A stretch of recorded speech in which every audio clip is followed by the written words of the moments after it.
constantly trying to understand one another. They always seem to be thinking different things at the same time. Many books, both serious and humorous, have been written about this subject. One of these books includes, pardon the title, Stop Dressing Your 6-Year-Old Like a Skank, and Other Delicate Words of Southern Wisdom by Celia Rickenbark. In these excerpts, we will be taking a closer look at a married couple's struggles to try to understand one another. My husband took advantage of our state's tax-free weekend as only one man can. While I sat at home clipping coupons to save 75 cents on Cinnamon Life cereal, he was out buying a computer, something called a wireless broadband router. I have no idea what that even is. A PC bundle pack that includes lots of stuff we already have, and a shiny new bicycle. You have to love that after a tough morning of computer buying, doggone it, he deserves some me time on his very own new bike. Men, I didn't know bikes qualified for tax-free, I huffed. Oh, it didn't, he said, but it was so big and red and shiny. Apparently, lobotomies were on sale, too. Hubby explained that thanks to his smart tax-free shopping, we had actually saved $136 in sales tax.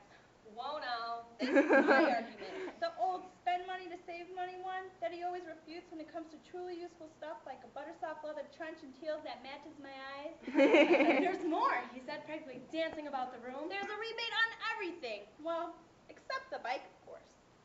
Oh, goody. Now I get to experience that particular circle of hell known as rebate redemption.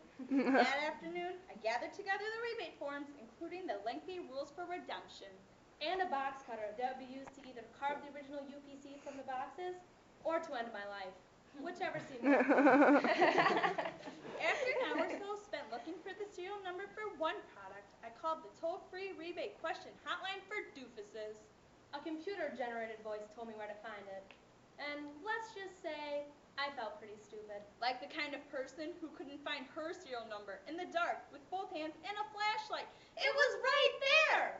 In tiny print. Beneath the bottom quarter flap of the third perpendicular, I wanted my mommy!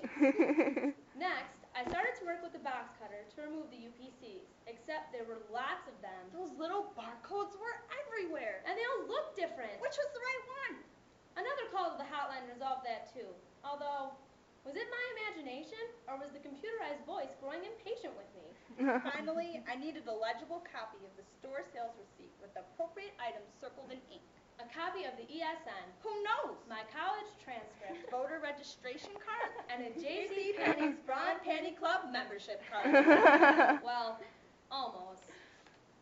By nightfall, I'd driven to the copy store twice and was only halfway through the paperwork. I needed help.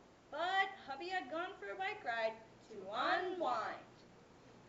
Men just don't take things seriously as women do. It's not that we have to do all the rebates, Mother's Day gift buying, amongst countless other things, but it's like they lack any and all ability to consider the consequences of their actions. Let's illustrate this by taking a trip to the local pet store. I sent my husband and daughter to look at the cute kittens at a pet store one Saturday morning. I have to admit, it was just to get them out of the house so I could finally watch the finale of American Idol.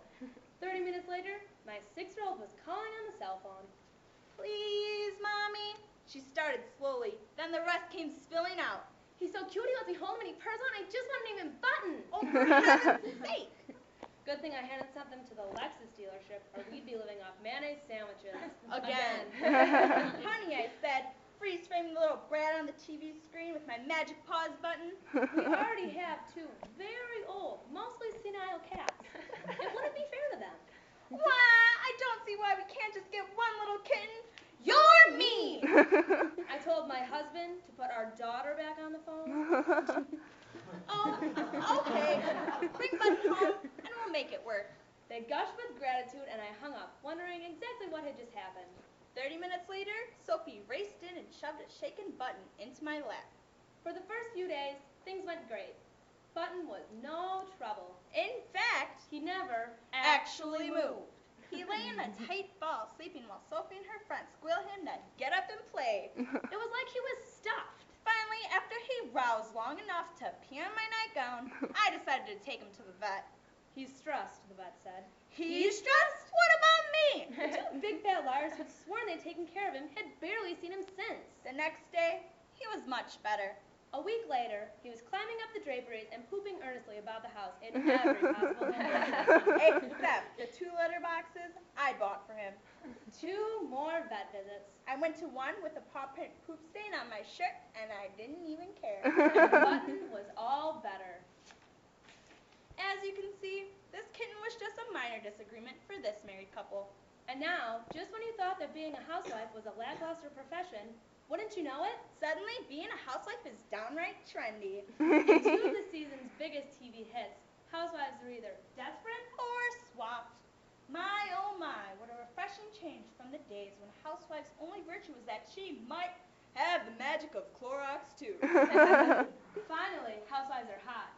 Whether they're living lives of loud desperation on Wisteria Lane as in Desperate Housewives, or they're raising fat, pampered brats over on Wife Swap. Long ignored by everyone except peanut butter manufacturers, housewives are finally getting some ink for being good-looking, complicated creatures that are too often underestimated. In other words, We're here. we leer. Get used to it. But both shows do illustrate, in an over-the-top way, that American women are getting a little screwy when it comes to picking our mates. And increasingly, mind-bendingly desperate. But you never see men doing this, hun. Speaking of men, I received one of those Mr. Wonderful dolls as a gag gift for Valentine's Day. If you haven't seen one yet, allow me to explain.